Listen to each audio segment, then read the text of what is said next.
Ammiriamo l'eleganza, la precisione e la maestosità di un progetto nato più di 3000 anni fa. Siamo a Torralba, nel nuraghe Santo Antine, la casa del re. Qui le pietre diventano altra scuola di architettura nuragica. Vi do il benvenuto da parte dell'intera amministrazione comunale di Torralba e del sindaco Vincenzo Done.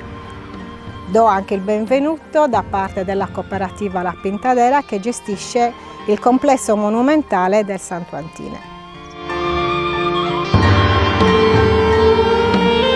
Una spettacolare cornice per Archeo Moda e Musica che prosegue la sua avventura raccontando le bellezze archeologiche e le incantevoli creazioni dei nostri stilisti di moda.